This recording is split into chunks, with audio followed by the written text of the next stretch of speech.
Bird of Prey 5. El Karuga. Qapla!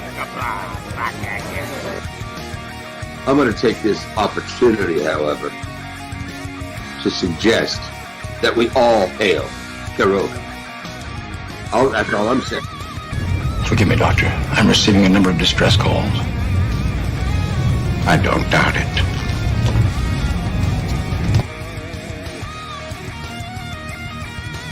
Y'all remember to tip your waitresses.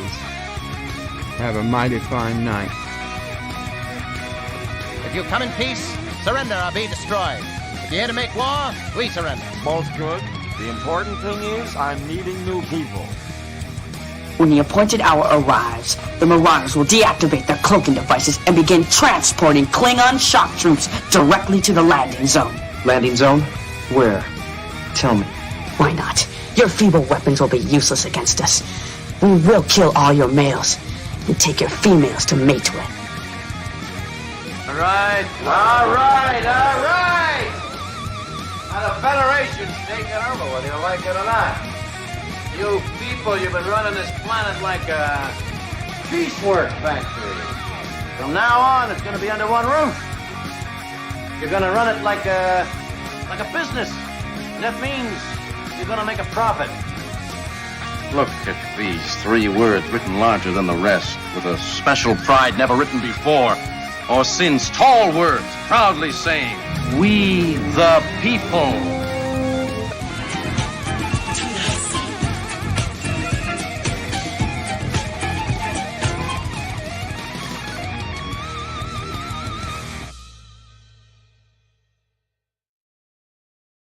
Hi, I'm Nicole DeBoer. I played Lieutenant Ezri Dax on DS9, and I welcome you to Bird o' Prey 5 channel. Hail Karuga.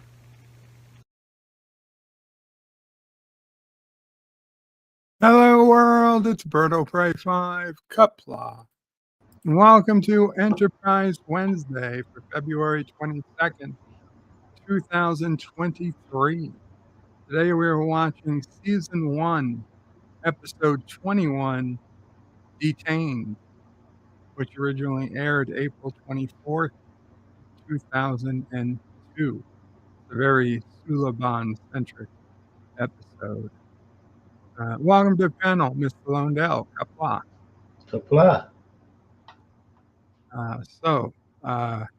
Richie Poole was first in the chat and says Enterprise Wednesday on Thursday.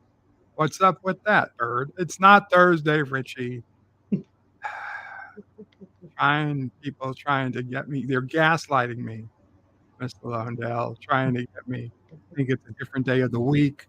I missed this Picard, or I missed something else. No.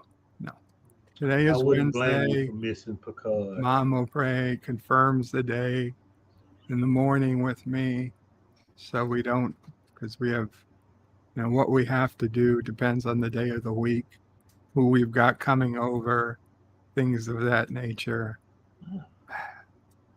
And then Richie Poole puts in a smiley face, and the Sis O'Prey, Mom O'Prey, Nephew O'Prey, and sassy emojis. Thank you, Richie.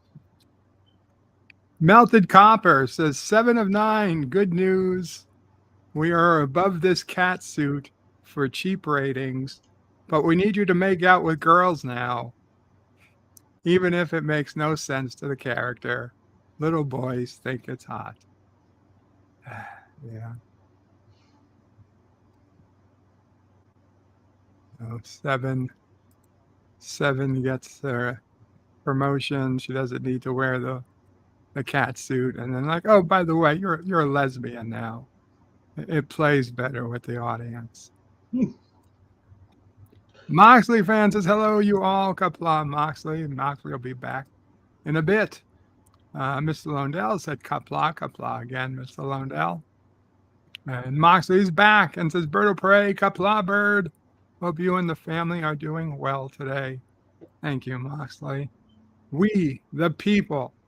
Absolutely. John DeMarco says greetings to everyone. Greetings, John.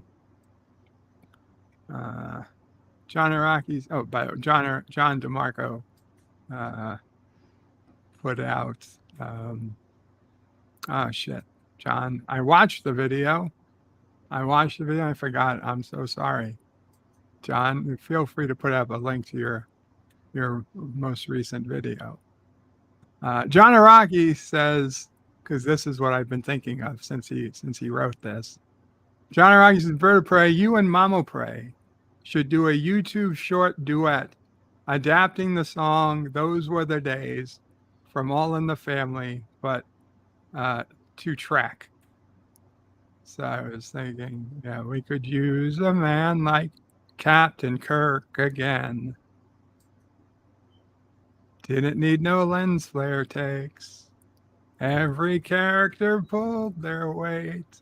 Something like that. Although Doomcock has a song very similar to that. I gotta make sure I'm not stealing those lines. Although I did send him an idea for a song. So some of those lines were things I had thought up, but now he's running with it. He did a great job. So yes, I agree, John Araki. I will make a Trek version of that song and ask Mamo Prey to sing it with me. For you. For John Araki. All right. I would. Don't worry. I don't recall the original being particularly well sung. The Traveler says, greetings, birds, salty turds, and nerds. Greetings, Traveler. The Captain Fandom Nerd says, hello, Captain. LDG at hashtag Free the Net says, howdy. Howdy, LDG.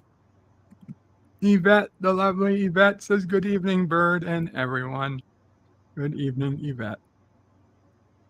And I put in a link to the screening room where people can watch today's episode. If we're live, if you're watching this live, watch today's episode live with us. And also a link to join the panel if you're interested.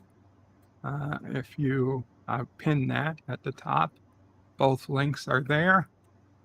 If you're not watching this live and you need a copy of today's episode, then you'll need to get your own copy, be it on physical media, DVD or Blu-ray, or if you can stream it from Paramount Plus, or if you're outside the United States, you might still be able to get it on Netflix or some other site.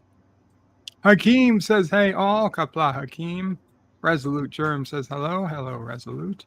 And John DeMarco says, thanks, Bird. My most recent video. Yes, TNG warps. That's what it was about. There's the link. Random Menace says, greetings from the future. Are you sure Chekhov is the one who is infected? A Random Menace is talking about my most recent shorts track released. It is not Short Track. That was the really crappy short tracks by the Star Trek Discovery people.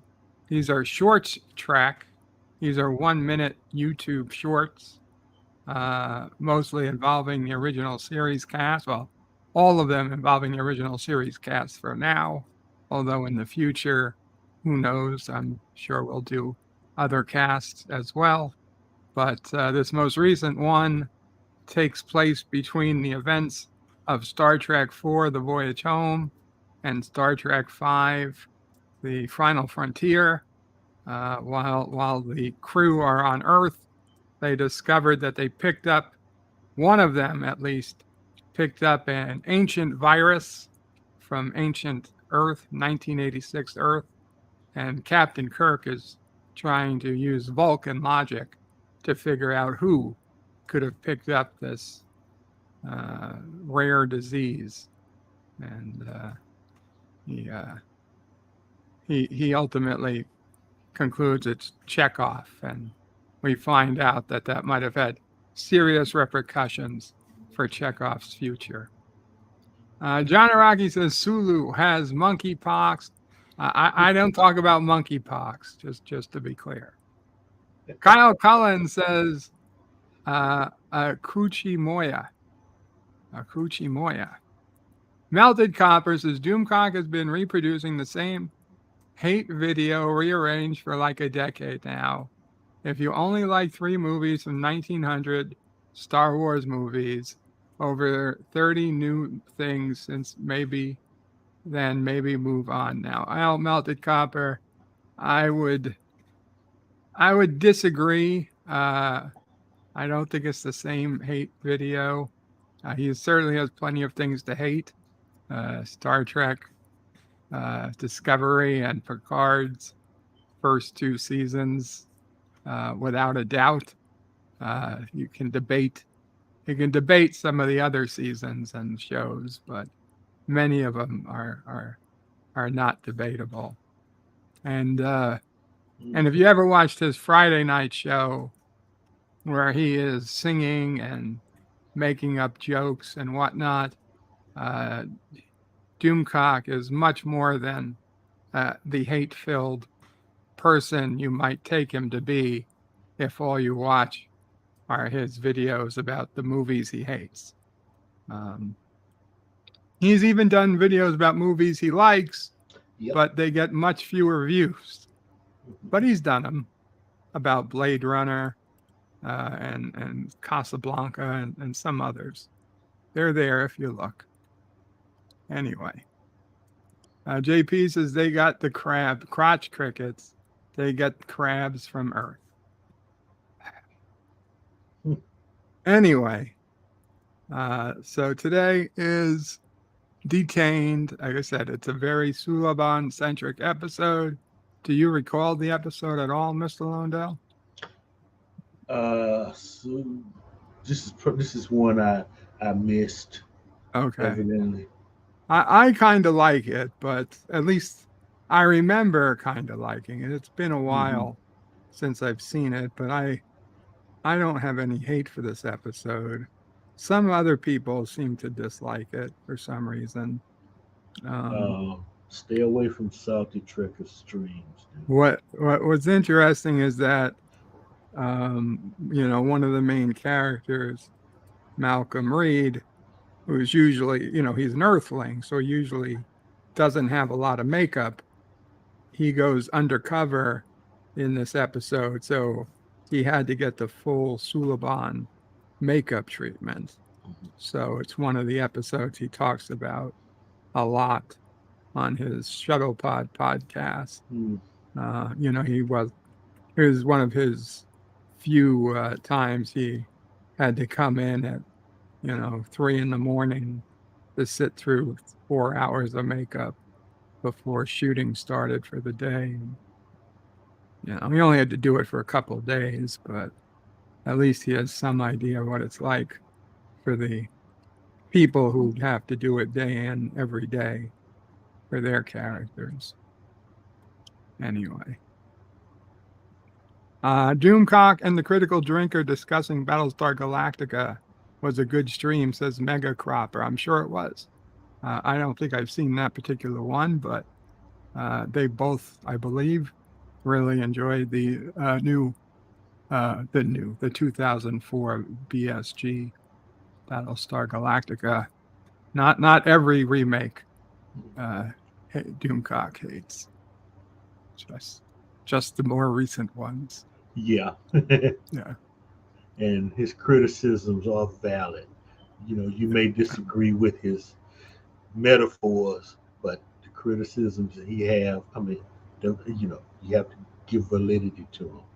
Yeah, I would think for most things. Granted, not everybody has the same opinions, but a lot of what he says. Well, look, let's just be honest. This is happening because most of the heavy hitters, for some reason, like this new season of Picard, and he doesn't. So, that's what this is about more than anything. Mega Crops says, put it on your watch list, Bert. I guess I will. I will search it out. Yeah. I will search it out. Okay, so we'll head over to the screening room, and I will count down, and we will start watching. 5, 4, 3, 2, 1. So you start. There we go. And we're got Travis laying on a cot, not looking so good. He's saying, "Captain, sir." Oh, and Archer's also on a cot, on a concrete floor with some They're all hay. both fucked up.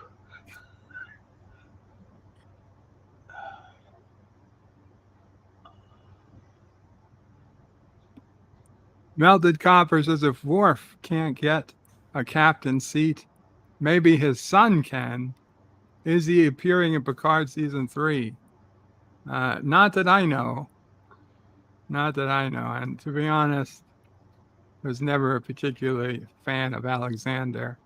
And some Suliban. I didn't like the fact that he grew up to be a whiny Klingon. Yeah. Unfortunately, when we saw him on DS9, it didn't even make sense. Like, why the hell would he even join the Klingons? Yeah. Why would the Klingons even accept him? Yeah. I mean, do they have zero? Or do they you have to have no skills at all? Yeah. If anything, he should have been in a Starfleet uniform. Let's face it.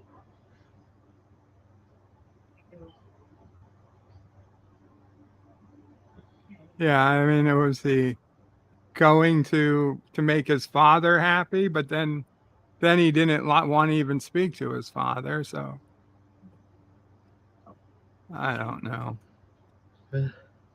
Then they just make him the comic relief of Klingon ships. Like, I don't. Everything I know about Klingons, I don't think they would take too kindly to having him on their ships. Yeah. Resolute says, unfortunately, the actor who played Alexander is dead. And the character likely, well, no, there were many actors who played Alexander. And the one who died was young Alexander. Was the youngest one, not the DS9 Alexander. Yes. John DeMarco says they accepted him because they were desperate for personnel at that point in the war. I guess so. Although they weren't desperate enough to give a command to Kor, Dahar Master.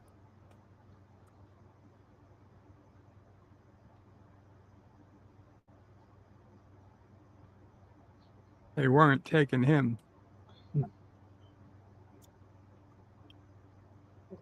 So Travis is already checked up on what's going on.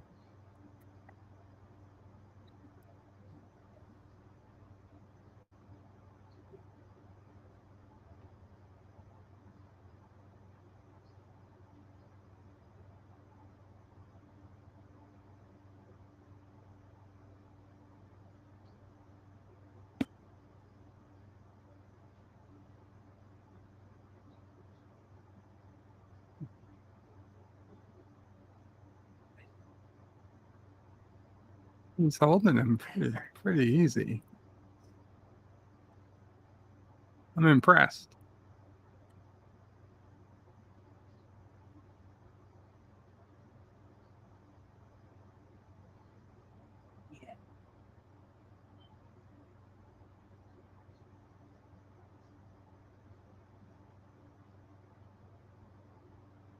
Oh, they speak English. How convenient.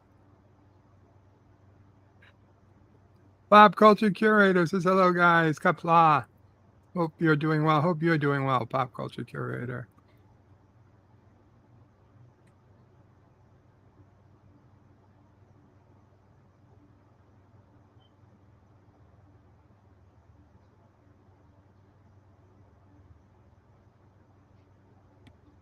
Well, they're clearly more human looking. Okay. Oh, okay. I kind of remember this. They are unenhanced. I don't think these people were ever enhanced. And this is kind of like a concentration camp.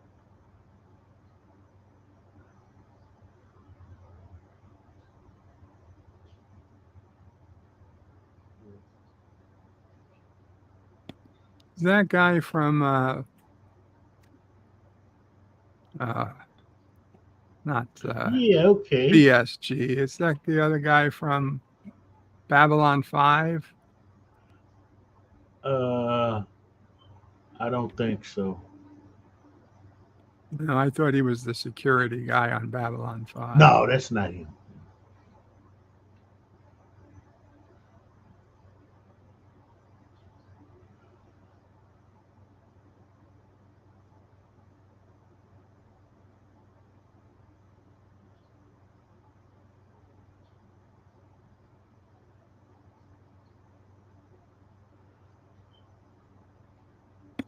Red Lou says that's Stockwell.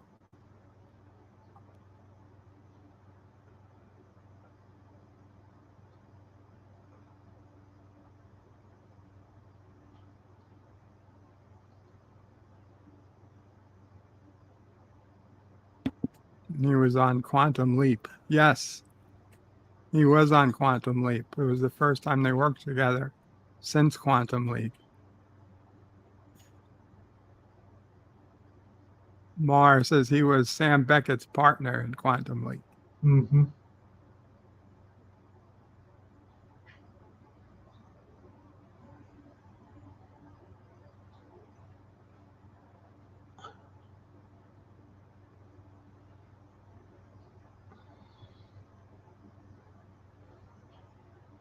But this guy was on Quantum Leap, right? Mm-hmm. I was talking about the other guy who dropped him off in this office. I don't recognize that other guy.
Melted Copper says, I saw a trailer for Babylon.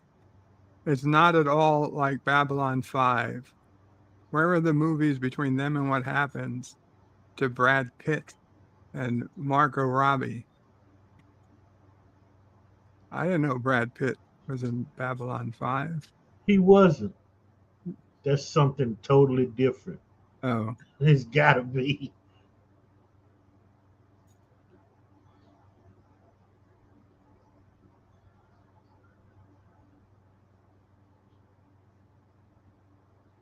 Nice CG.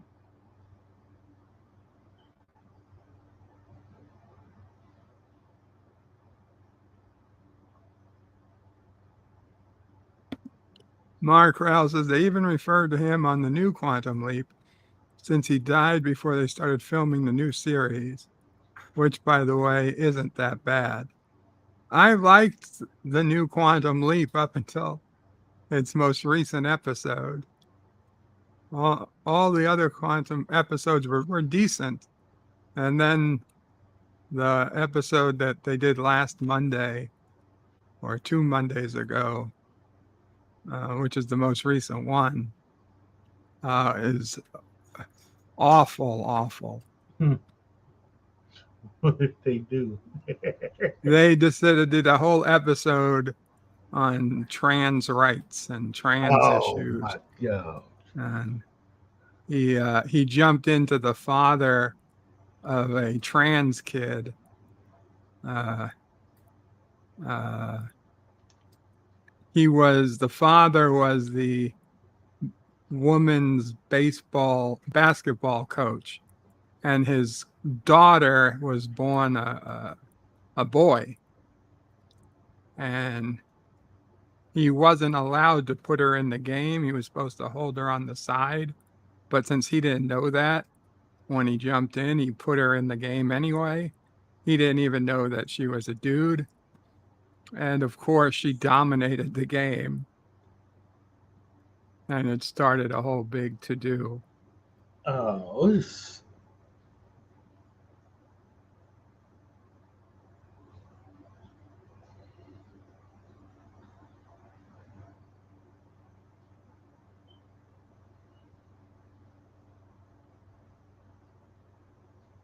Oh, it was only one episode, Pop Culture Curator. I'll give it another shot, but if they do that again or again, then I'll probably stop.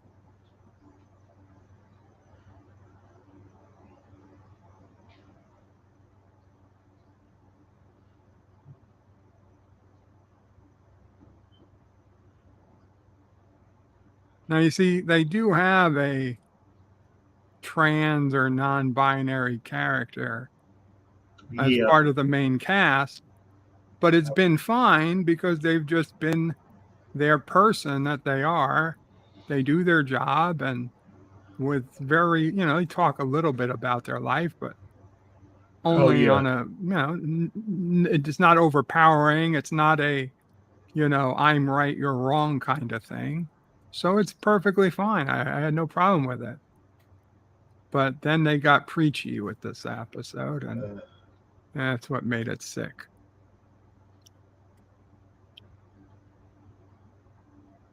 Hakeem says that was the first Quantum Leap I saw and immediately stopped watching. I thought they were all like that. No, Hakeem, that was the first one of this new series that was anything like that, and it was sickening. The others were all pretty good. Right. Look. I would suggest starting from the first episode of the season. Qapla Substance D.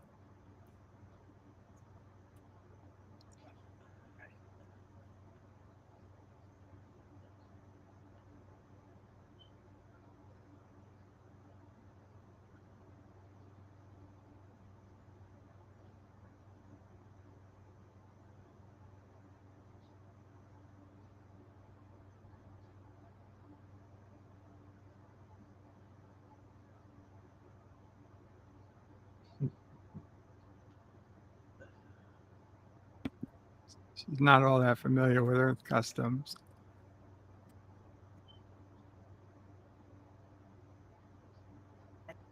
Did they make her uniform tighter? Yeah, I was going to say, she was looking particularly bubbly. Buxom. I think they had padded it some.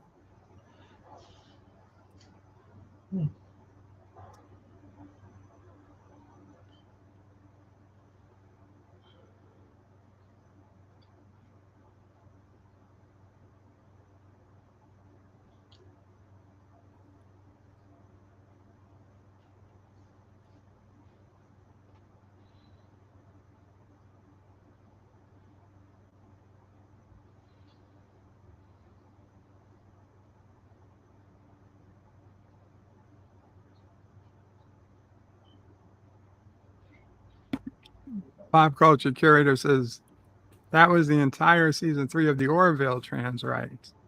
It was despicable. I don't think it was a trans rights season. It wasn't. It was like 3 episodes that you could say. Not even, 3. Probably. Kinda Marco says season 3 of Orville wasn't about trans rights. There was a whole plot about detransitioning. That's true. Melted Copper. It's weird rebooting shows with all dead people, like Night Court. No Bull, no Harry. Why not just do the John Larroquette show, since he's the only one alive? I got tired of Night Court after two or three episodes. It just, I mean, it wasn't terrible. It just really wasn't keeping my interest. Oh, so it's not that zany type thing that the original is. I think it's probably a bit less zany. Though, to be honest, I don't know even the original Night Court at this point in my life would be something I'd watch.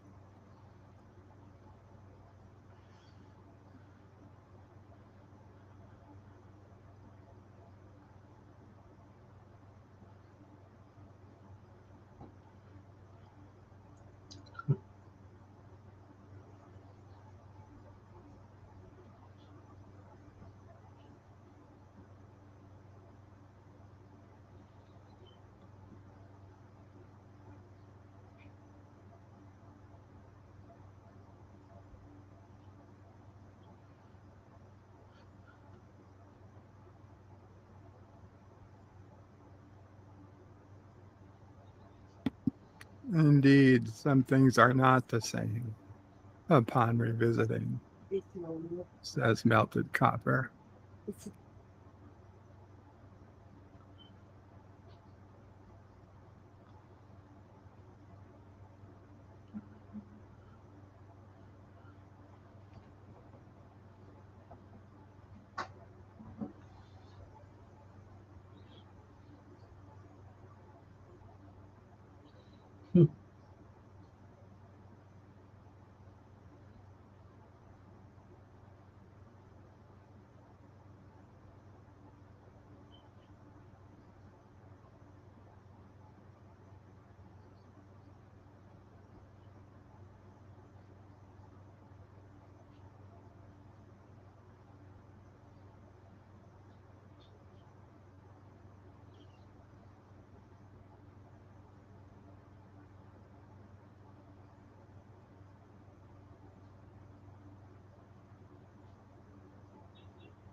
Got called to the principal's office.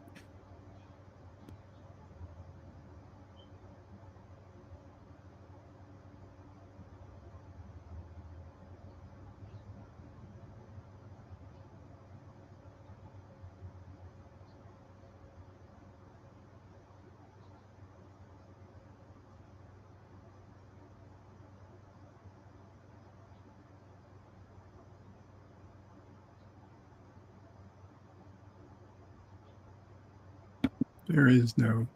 Oh, wait. He didn't say try.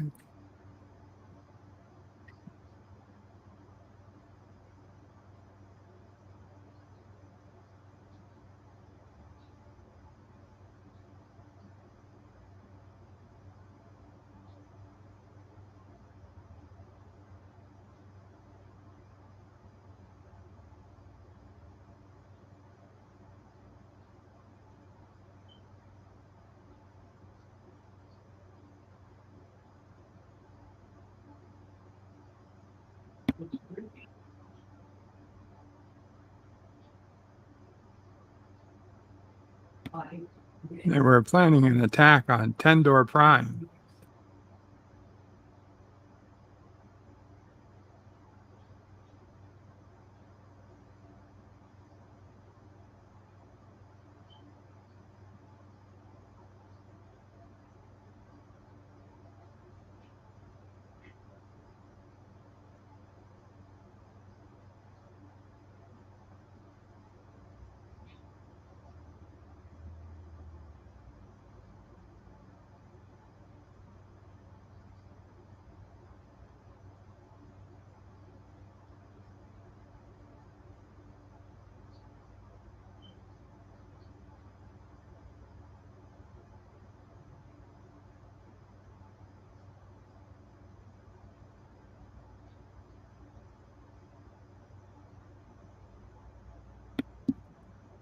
Their orders are coming from the future.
course, keep the ships right next to the prison. Makes great sense.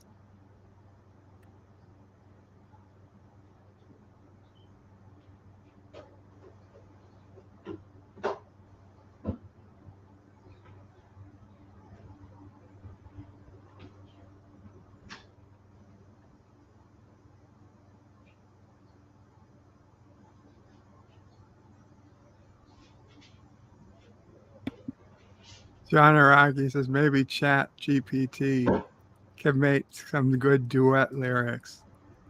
You know, I'll try it, but I feel like that would be really cheap. I'd feel like a failure if I had to go with Chat GPT lyrics. Although I'm kind of curious now.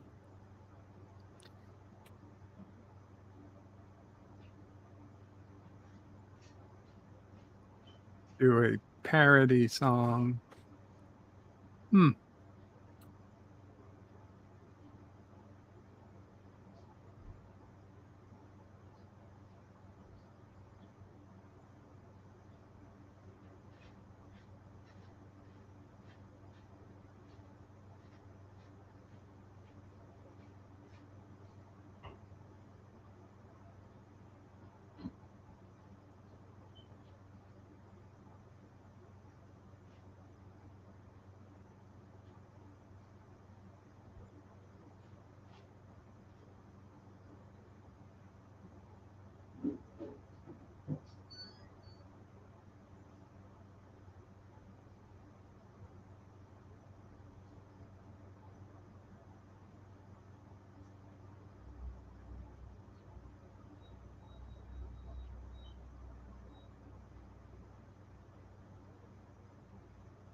Mm-hmm.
John Araki says, every phaser set to stun, diplomacy first rather than guns.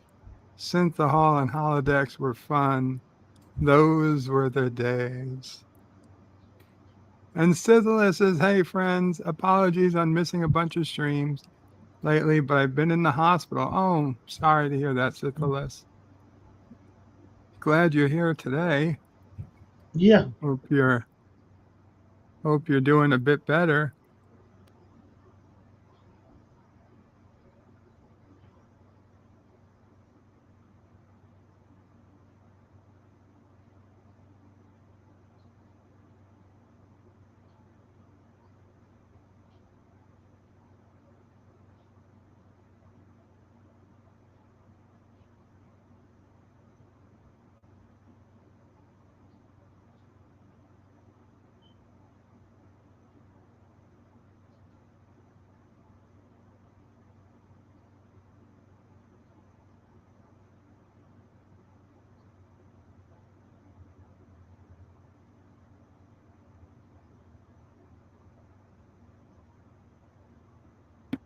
You are welcome, Sizzler.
Phase pistol.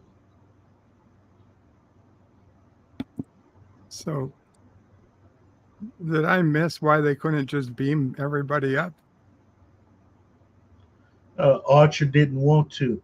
Oh, He gave him this. He gave what's the name? The speech about Manzanar.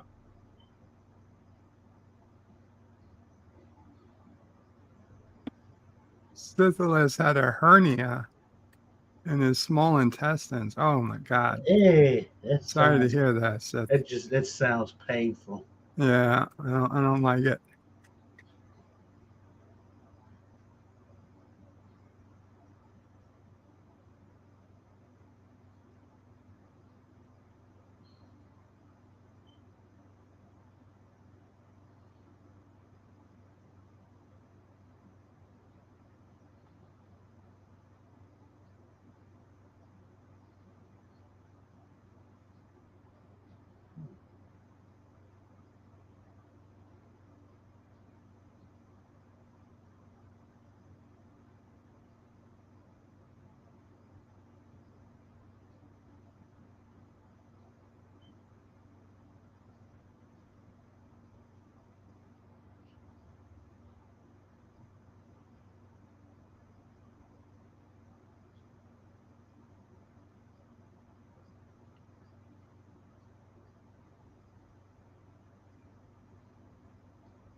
I have syphilis from time to time.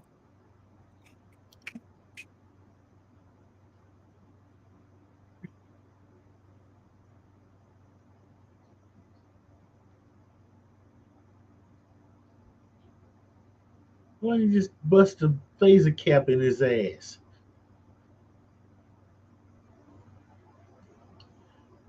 Now shoot him in the back.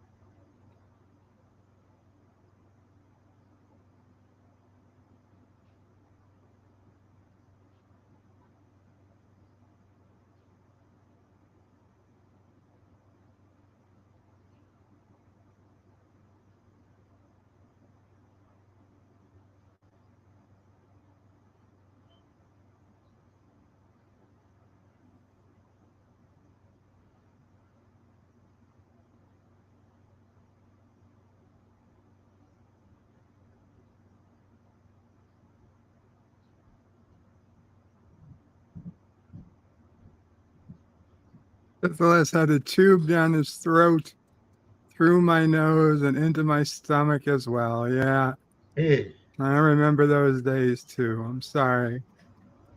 That is not fun.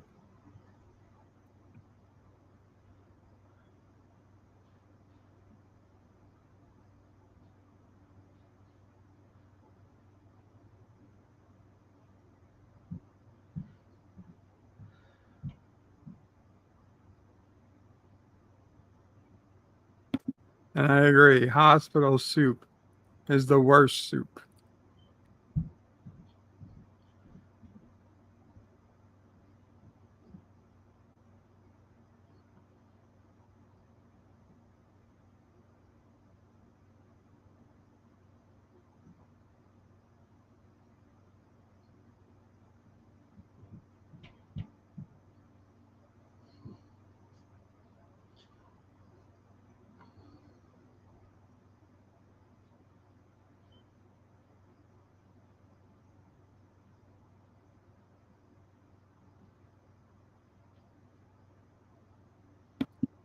I do not count cereal as soup.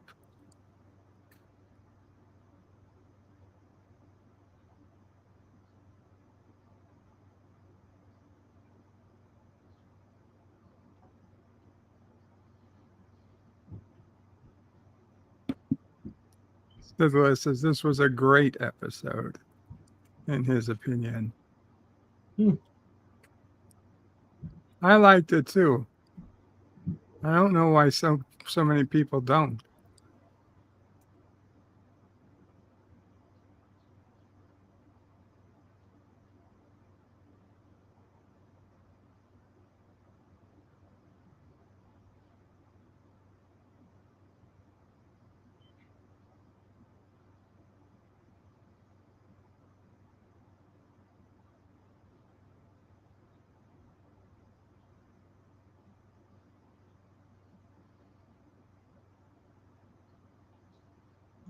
phaser whipping.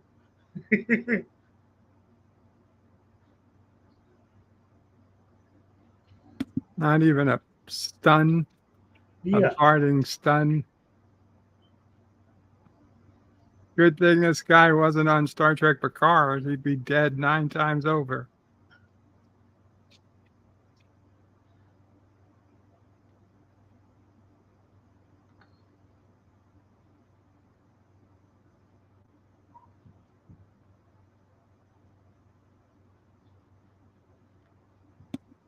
Back when our heroes wouldn't just vaporize their enemies, those were the days, says John DeMarco.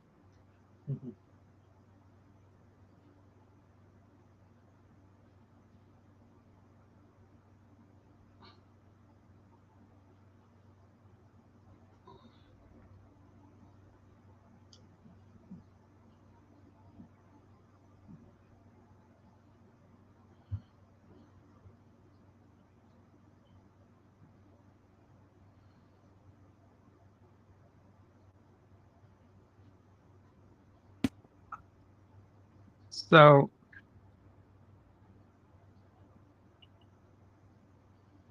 I enjoyed the episode. I still did. It's preachy though. It is preachy, I'll grant you. Though it's way preachier than Trek normally is. Okay. Yeah, it's hard. Bringing up Manzanar. Okay, but who did that? That's okay. That was it's liberals that liberal Democrats scream about Manzanar, but it was one of their freaking heroes that did it. Yeah. Plus, now they also did that to Germans and Italians as well. Yeah, to a lesser extent, but for some reason, only Manzanar gets the grease. I think it was a bigger effort against the Japanese, but I don't want to be in a position to defend it. Yeah. Because however, when you read up on the issues and whatnot, what they certainly don't teach us, and they didn't teach me when they taught us about how vile a thing it was, the Japanese internment,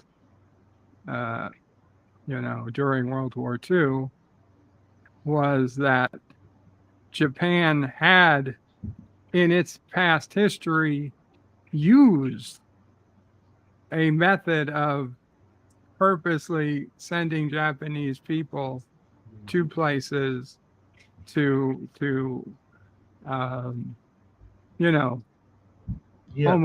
almost colonize them, but send a lot of Japanese to a country and then use them as part of an invasion force to take over the country. So it was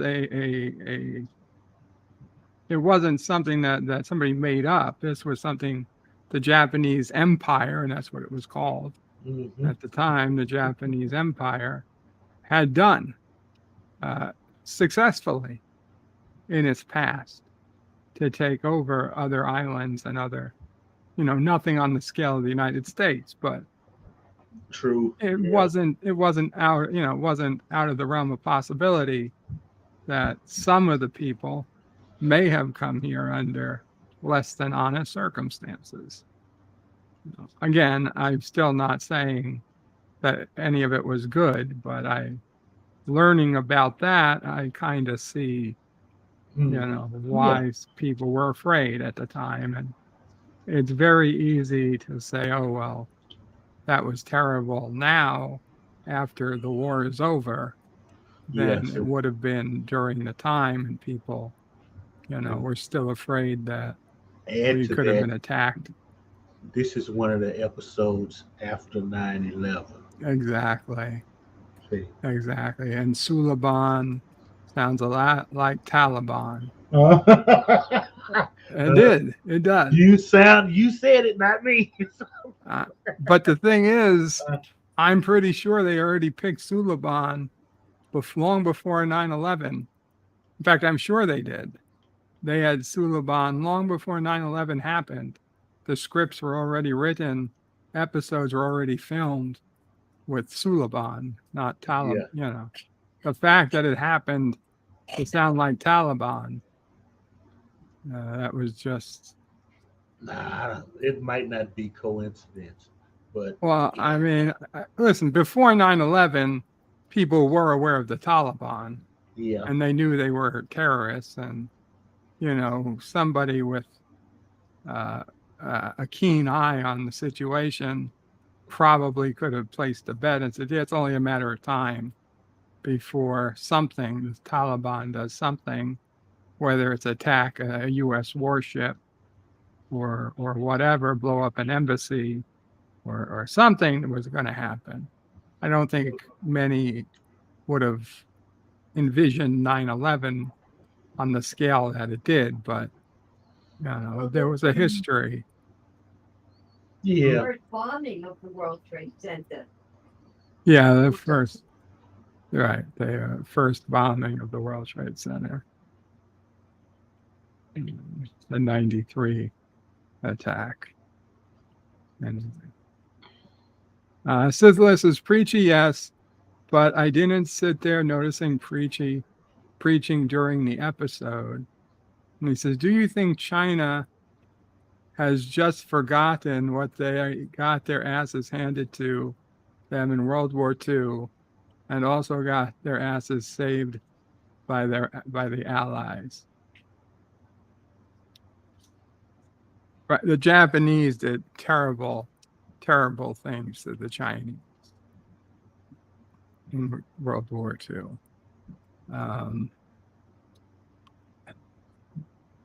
But they did that to everybody. Yeah. You did not want to be a prisoner of the Japanese. Syphilis was not aware of the Taliban before 9/11. Yeah, it wasn't nearly as popular, but there was like people who were following politics and yeah. If world I'm not stuff. mistaken, it came out of the Mujahideen, which were the guys they were fighting against the Soviets. Yeah. Out. Yeah, I mean, we the United States, where it's basically supported them because they were the ones fighting the Russians for the longest time. Well, anyway, yeah, that's this was just the unfortunate timing of Enterprise, and it would later go on to cause season 3 of Enterprise, which was a direct result of the attitude change that 9/11 caused. Had 9/11 not happened, Enterprise would have been a much more popular show, in my opinion. You think?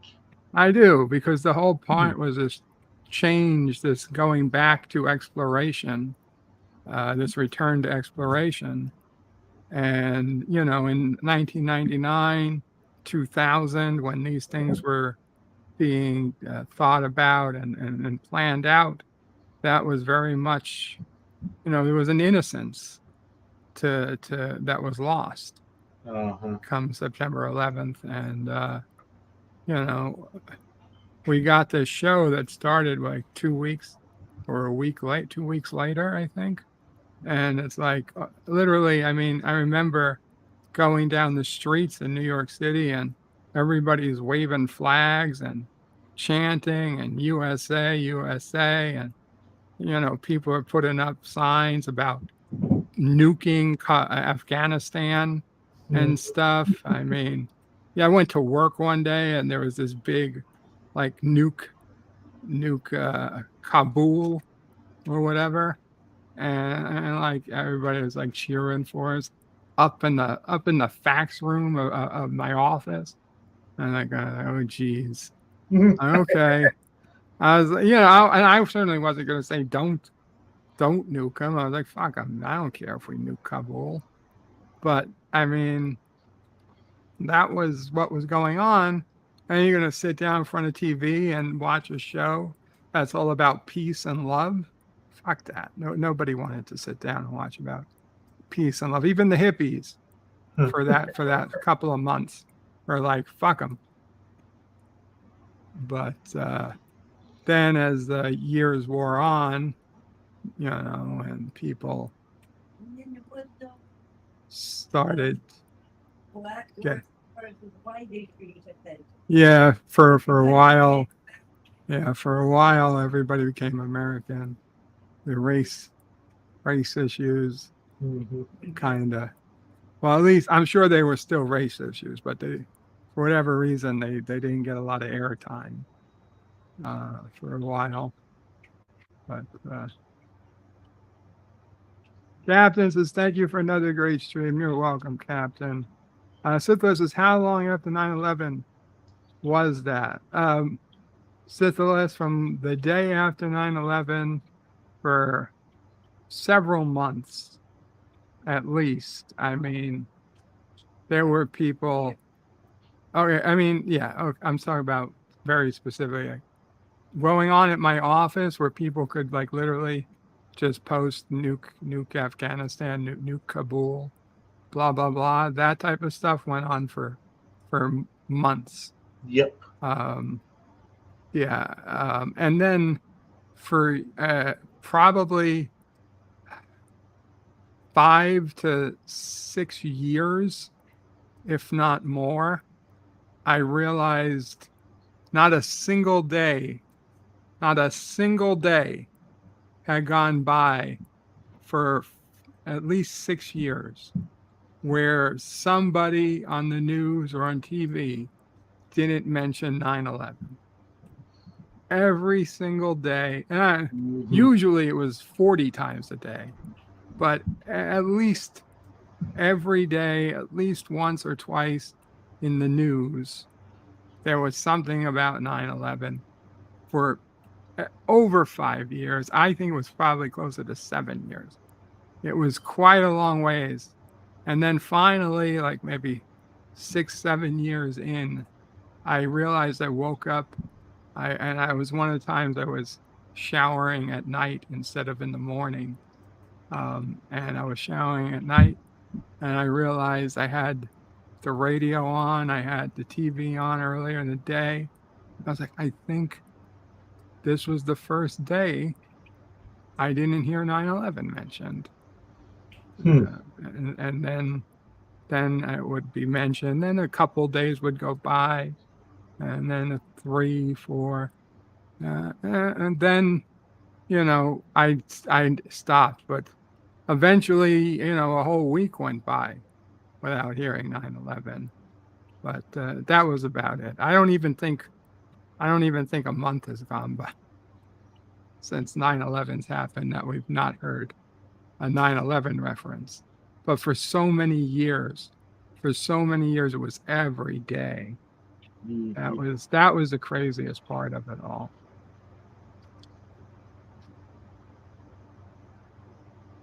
Sidless says, we had a bit of that in Australia, but it died pretty quickly. I was awake watching it live. It was crazy. It was. Yeah. It was. I mean, I've told my.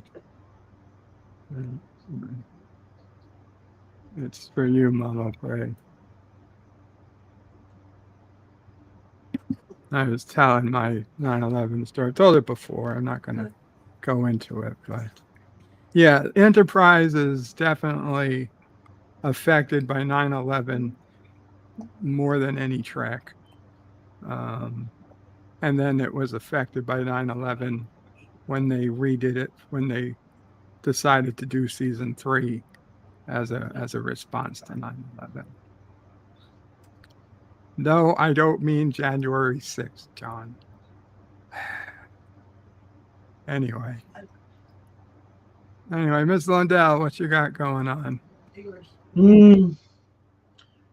Every day, Monday through Friday, 11:30. I have a serial right now.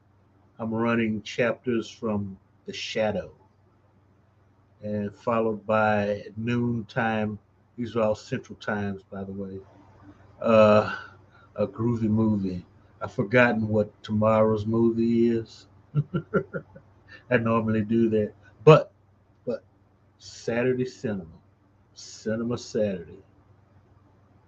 We start our tribute to Ray Harryhausen with 20 million miles to Earth. I expect everybody to show up and have a good time. Very cool. Very cool. And oh yeah, I've been watching your shorts. Those are pretty good. Thank you. Yes, the Shorts Track 4 is out. I put it out yesterday. Yeah. That's guys, check it out. Syphilis is also, just so you guys know, everyone hates how you guys do your dates backwards. Yeah. 9/11. It's 11/9 everywhere else in the world. That's not backwards. We're Ninth happy month. with it. That's not backwards. The 9th month, the 11th day. Yeah. How is that backwards? Well, 9/11/01. You put the month, the day, then the year, where it's like you put the, if you do year, month, day, then you put the biggest, the medium, and then the smallest. Or if you do day, month, year, you put the smallest, the medium, and then the large. So I get why our way of doing it is different, but I think it's not backwards. It's the best. Because if you were to say it out, it would be January the 1st, 2023. Right. And that's worldwide. Anyone who speaks it, that's how they say it, whether you're British, Australian, American, from Jupiter, that's how you speak it. So, but then you get with the numbers, it's got to be all cockamamie and screwed up. Some people might say 4th January 25th,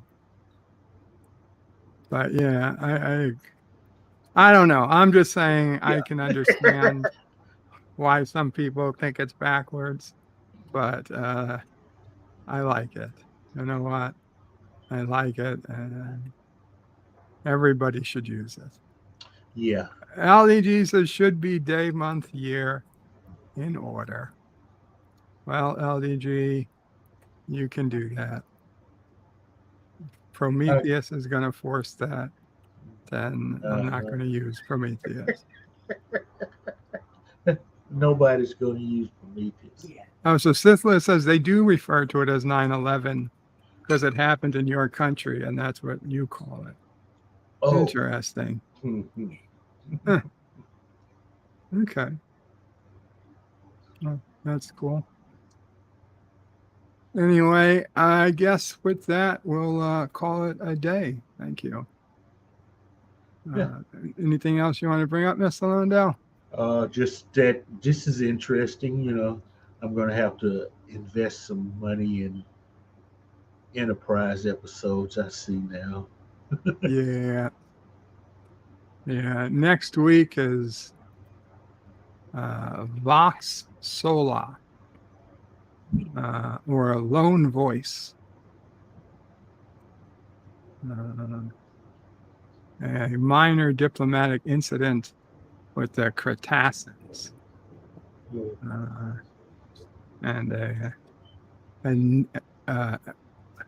Well, whatever. We'll see what it happens. Yeah. We'll see it when it happens. I believe it's a Dr. Phlox episode. So, all right. I guess we'll see you guys soon. Oh, so tonight, of course, episode 2 of Picard drops at 3 a.m. in the morning for me.